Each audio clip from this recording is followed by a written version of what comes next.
Cendekia Asrama. Kembali lagi sama kita di Asrama Studio Podcast Asrama TPB ITERA. Sebelumnya kenalin nih, nama aku Septia Ramadhani dari program studi Arsitektur Lanskap. Nah, di sini aku di TB1 guys. Di sini ada teman aku juga. Oke, kenalin, nama aku Haulatul Azwari dari program studi Sains Atmosfer dan Keplanetan dari TB4. Jadi gini loh Sep, Gimana sih? aku lihat teman-teman podcast lainnya itu, mereka kan udah pada masuk frame IG itu udah 2 kali. Iya, bener banget. Masuk YouTube udah pernah. Iya. Nah, ini kita berdua nih masuk IG masih 1 kali. Iya sih. Masuk YouTube belum pernah. Bener. Jadi agak sedikit iri lah ya. Iya, sama sih. Ya, Aku kamu juga ngerasa- ngerasinnya gitu.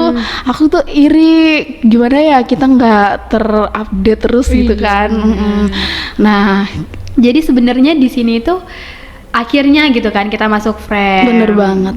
Oke, kali ini kita mau ngapain sih sebenarnya, Sep? Nah, sobat-sobat asrama, di sini kita bakal ngadain kasih pertanyaan-pertanyaan ke kakak asrama kayak gubernur dan ada kakak asrama lainnya. Dan juga di sini kita mau nanya-nanya sama teman-teman podcast, guys. Nah, Ya, biar nggak berlama-lama lagi nih teman-teman. Langsung aja nih, mari kita masuk ke pertanyaannya.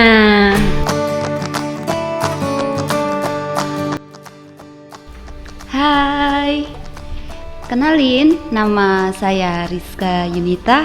Hai. Halo. Oke, perkenalkan nama saya Ahmad Hoirul Fikri, biasa dipanggil Fikri ya. Atau kalau sama teman-teman sih Brandon biasa manggilnya. Oke, Bang Brandon. Asal saya dari Bandung, Bandar Lampung paling ujung, alias Lampung Timur. Oke, yang belum kenal, nonton podcast SMK Jessica.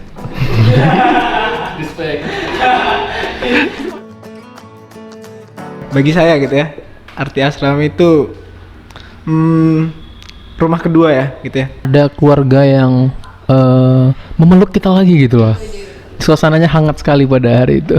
Itu banyak ya, karena asrama menurutku bukan cuma tempat tinggal tapi tempat paling ternyaman ketika kita pulang kuliah gitu. Jadi asrama itu nggak cuma tempat tidur, nggak cuma tempat untuk istirahat seperti itu. Jadi kita di sini juga terhibur karena banyak keluarga. Secara general itu aneh aja. Seharusnya mereka tahu ini sesuatu yang benar, tetapi nggak dilaksanain kayak gitu. Padahal kan mungkin kita ini udah sekelas mahasiswa, jadi tahu loh gitu. Kayak gitu sih. Itu dia nongkrong di wastafel. Nah, itu wastafel dia jadi ajang nongki gitu. Jadi ya Pak Brak gitu ya. Kayak kirain gempa itu, ternyata wastafelnya hancur. Itu dia. Terus nyeleneh lagi keadaan di kamar saya sih. Bener-bener udah sakit gigi, keadaan sakit gigi, keadaan malam-malam juga. Kirain adik asrama itu nyeleneh. Wastafel hancur tuh, bener-bener wastafel hancur di kamar itu. Kirain apa di asrama, ternyata kucing.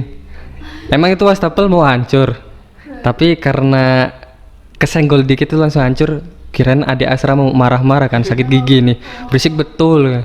Ternyata kucing gitu. Itu aja. Karena tahun ini menurutku anak-anaknya nyeleneh dan bandel gitu ya. Bandel dalam artiannya harus kita kasih tahu berulang-ulang kali gitu. Harus kayak gini, kayak gitu. Jadi nyelenehnya di situ harus dipantengin anaknya, jangan kayak gitu. Harus apa ya? Kita duluan yang harus aktif gitu sama sebagai kakak asramanya gitu sih. Selama 3 tahun ya di asrama gitu, jadi kakak asrama, pasti yang paling aneh itu ini kadang mereka ini apa ya, tau lah ya kalau cowok kan nggak boleh pakai celana pendek di lantai dasar gitu ya. Nah biasanya mereka kalau nggak mau pakai celana pakai sarung gitu ya. Nah cuma makainya nggak normal gitu loh. Jadi iya, jadi makainya tuh kayak cuma diiketin aja gitu kan, bukan bener-bener dipakai gitu. Jadi kayak tetap aja kadang kalau dia lari pahanya kelihatan gitu kan. Iya, jadi kayak wah aneh gitu kan. Ya mungkin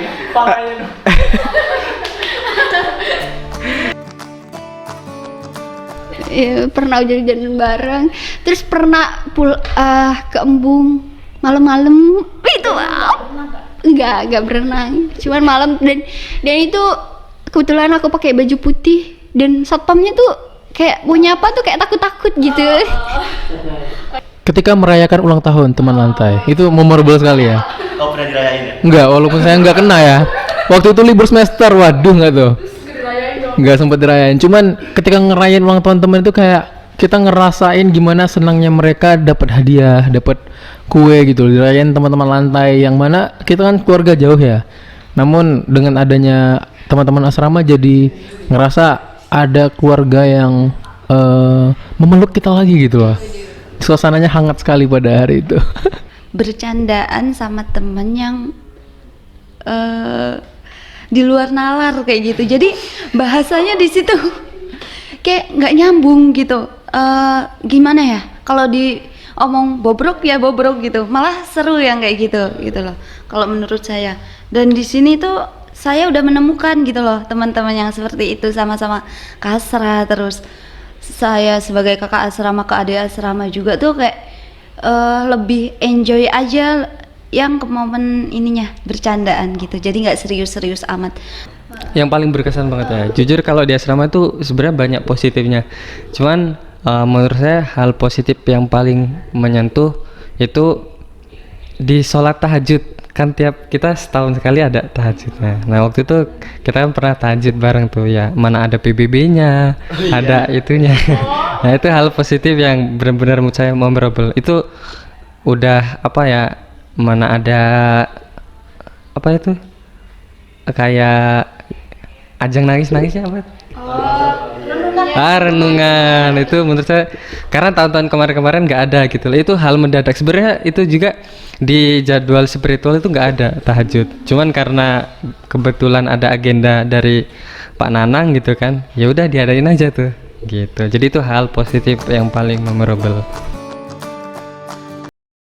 Kalau bertahan di asrama karena saya bingung mau tinggal di mana nanti. Itu yang pertama. Terus kalau ya karena di asrama ini kayak nanggung gak sih kalau kita check out sebelum waktu check out itu. Kayak sayang uang juga, terus kayak bingung kita mau tinggal di mana juga. Kenapa bertahan di podcast ini? Karena teman-temannya sangat menyenangkan, sangat support ya. Terus saling membantu, saling backup. Ketika satu nggak bisa, yang satunya membantu gitu loh. Lalu solutif, ketika buntu pasti ada solusinya gitu loh. Jadi itu yang membuat saya bertahan di podcast Asrama ITERA. Anjay. Waduh. Yang pertama, kenapa bisa bertahan di asrama dulu ya? Yang pertama ya bingung mau tinggal di mana kalau nggak di asrama gitu kan. Terus yang kedua, di asrama itu banyak banget belajar, banyak banget suatu hal yang kita nggak pernah tahu sebelumnya, dan di sini kita dapetin itu.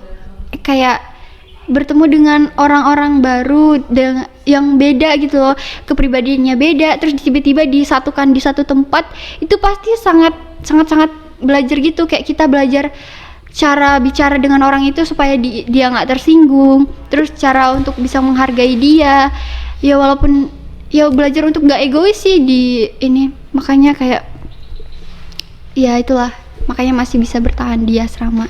Terus kalau untuk di podcast tadi yang aku bilang, di podcast itu seru gitu, banyak banget kegiatan-kegiatan yang bisa apa ya, kalau misalnya kita lagi capek dengan seluruh tugas, terus tiba-tiba kayak ayo kita kumpul TB itu, ya udahlah kayak langsung gercep, terus pas pulang-pulang tuh langsung happy gitu loh, karena itu bisa salah satu caraku untuk nambah energi gitu. Semua kegiatan asrama berkesan, tapi berkesan itu karena esensi yang ada di dalamnya, bukan karena kegiatannya. Jadi saya tuh paling berkesan bagi diri saya itu ketika melihat teman-teman kakak asrama itu bisa ngebuat saya tersenyum bahagia gitu. Karena ya jujur, di balik kesibukan kita di asrama kan punya kesibukan masing-masing di akademik ya. Tapi ketika dan apa ya, untuk memulai kegiatan asrama itu pada saat proses untuk melaksanakan kan itu agak sulit ya, kayak pengen rapat, pengen ini, banyak lah ininya. Cuman pas pada saat pelaksanaan, di situ saya melihat teman-teman kakak asrama ada beberapa part yang kayak tersenyum lepas. Dengan adanya kegiatan asrama mereka bisa melupakan masalah-masalah mereka sebelumnya. Di situ saya lihat kayak saya juga ikutan bahagia di situ.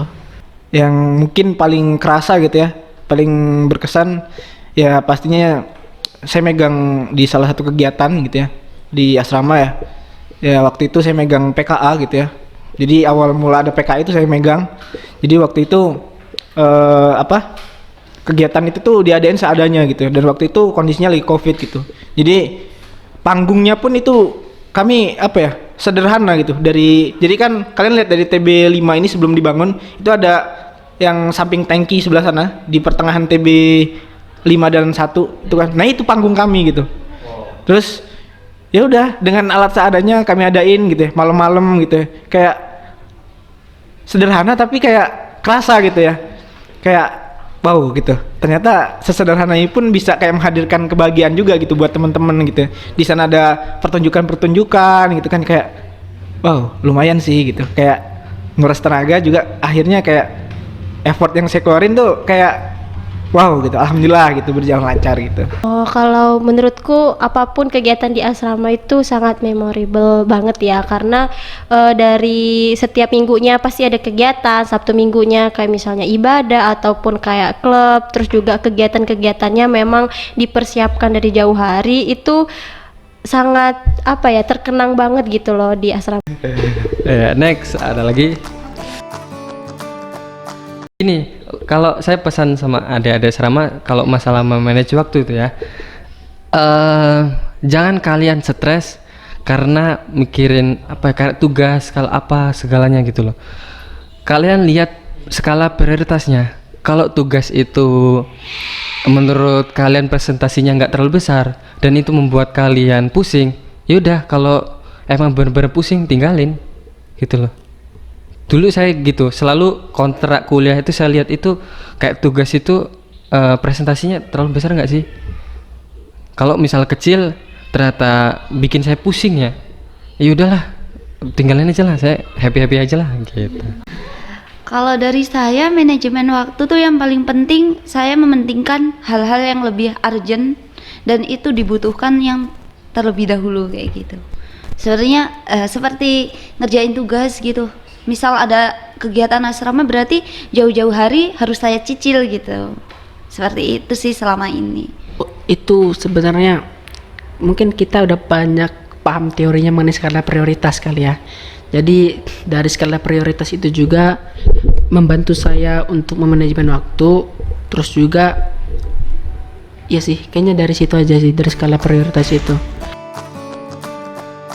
Aku tuh nggak tahu yang namanya tomcat. Aku kira itu semut biasa. Terus temanku masuk, share, ini banyak tomcat. Hah, itu tomcat kayak gitu kan? Ya alhamdulillah sih selama 4 tahun saya nggak pernah gitu ya kayak tergigit oleh tomcat gitu ya.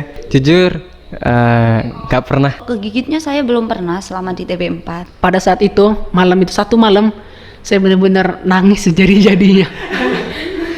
Panas, bener-bener panas kayak malam begitu sih. Jadi sampai mul itu ya nemenin saya nangis. Nemenin ngedengerin saya nangis gitu. Jadi kacau pokoknya tomcat nah. Seru. Iya, seru. Kekeluargaan. Ternyaman. Ini masuk YouTube ya? Jadi kalau Keluarga. Keluarga. Kalian lagi imut-imutnya.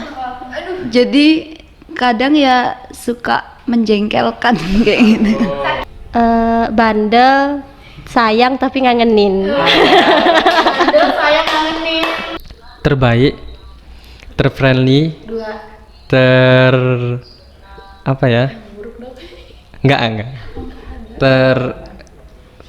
Terbandelnya ini terbandel enak lah intinya. Gitu. Kalau Kasra sendiri agak bahaya ya. Agak aneh. Kasar saya cowok, Bang Gia sama Bang Alim. Bahaya. Oke, belum. Pernah suka sama Kasran? Cewek yang cewek ya? Yang cewek lah. Kalau suka enggak sih, tapi kagum Dari intensitas pertemuannya dan makin bisa mengenal sama kakak asrama mungkin Kak Jessica mungkin. Ya.